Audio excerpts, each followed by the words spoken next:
Was good. Was good. Awesome. And Thaddeus, you are going to be my recorder. Just make sure you get the TV, but mainly me and the recording. Okay? Yay. All right. Let's see. Let's get started. Okay. So one, life is not about you.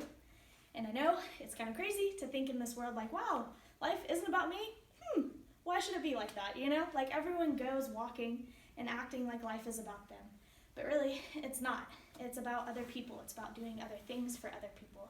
And how amazing is it to think that as a Christian, even though we're called to be loving and serving others and doing these things, even taking it from a non-religious perspective, it still makes us happy to make others happy, right? So like, for example, like when we make a toy drive box for kids who are in orphanages and don't have Christmas presents this year, it makes us happy putting a toy in that box.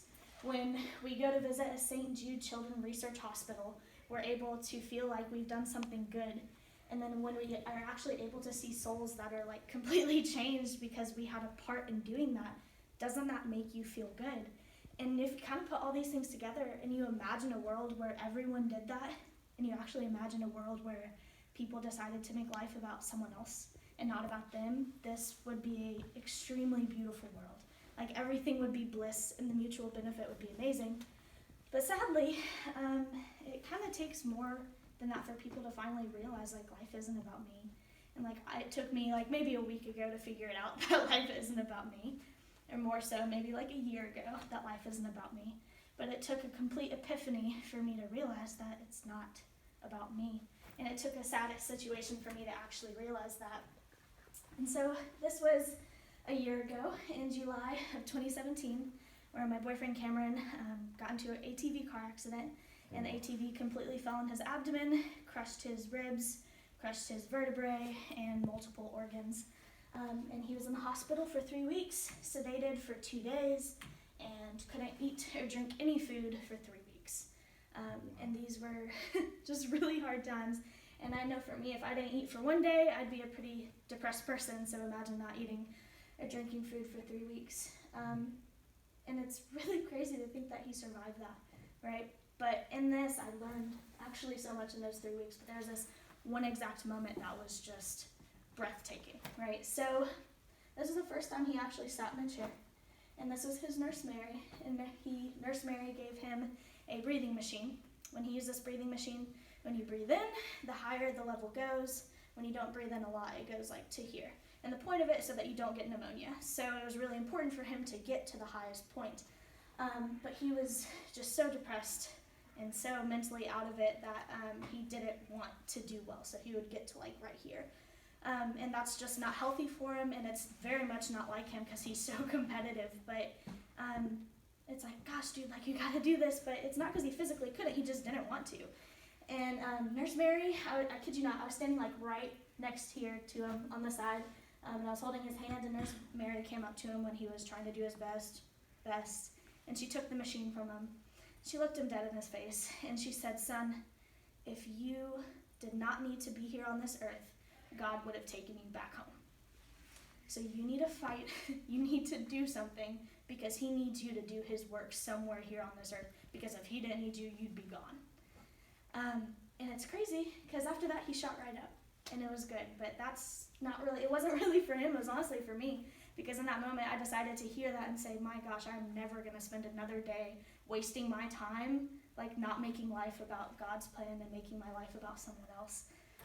And so I decided to go to Georgia State for the next year, but halfway through, about 6 months later, I decided I would come to Free Chapel College in the fall and literally dedicate my life to working for God. And it's been a beautiful thing ever since this, but it took an epiphany. It took my loved one literally coming to death for me to realize that it wasn't about me.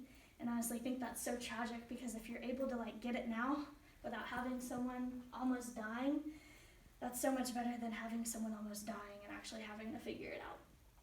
So what can we do? What are the things that we can do to actually do something about this? We can choose to love someone every single day. We have that power within our hands. We have that within our grasp. It's not like it's anything crazy. You just got to choose to do it, you know? When you get married, it's an unconditional love, but what you do is, like, even on the days that you don't like your husband or your wife, you still wake up and say, okay, well, I made that vow, so I'm going to choose to love them and make this day about them and not make it about me. Because it's marrying someone who is imperfect and you give their unconditional love to. But it's so hard to do that for people that we don't actually love, like a stranger on the street. Like, why is it so hard for us to do these things for these people? But honestly, it comes from having a grateful heart. And like Pastor Jensen Franklin said, having a generous heart comes from having a grateful heart. So, you know, you remember that time where someone was kind to you or decided to not say anything and just listen to you when you were talking? Like, that made you so good, feel so good. And it might have inspired you later on to do something and to decide to take that moment because of that one person to actually do that for someone else. And it turns into this vicious and beautiful cycle of just like loving others and being there and making life about them and not making life about you. And so I highly encourage you guys, like, just do something about that. Don't wait till an epiphany, like, just choose. We have that power, so actually do something about that. But, you know, we have that spirit, we have the stirring for it, but, like, what are the practical ways of doing that? It's so easy. Love yourself, right? And within this, loving yourself is actually being confident in yourself and understanding, like, your capacity to love for where you're at in that moment. So if you can only love a little, well, then just love a little for right now. Or if you can love a lot, love a lot. But understand that. And then once you understand it, push those boundaries. Like, once you know, like, this is your limit, take that and decide, okay, I'm going to take that and kind of, like, just go a little bit more out and try to love, like, just a little bit more. Like, it's uncomfortable, but I'll have to do that. Because you would be so surprised what comes out of you when you come out of your comfort zone. And lastly, it would be to reward yourself. It's not selfish for making yourself feel happy because you helped someone else feel happy. That's a beautiful thing. You just keep doing it because then that means everyone's happy. Now, it's not realistic sometimes, and sometimes it's really hard to choose love and to be kind. But if we can get to that point, like, how awesome would that be with, like, us being that impact and to be that one person to start that cycle? And it's such an amazing thing because I can look back now and he can be completely healthy and I can come to Free Chapel College and I can share my story and I can see people and literally work and do the things that I need to do because I decide to choose every day to be kind and to make life not about me for a second. And imagine if I didn't share my story with someone, if they didn't hear, like, who would be missing out on an opportunity to love someone else? Who would be, you know, not getting that receiving end of being grateful and being thankful, and this would completely stop. So it's important to tell your story, and it's important for you to choose to do these things because it's about us, it's about the start, but it's the start of us making life about someone else.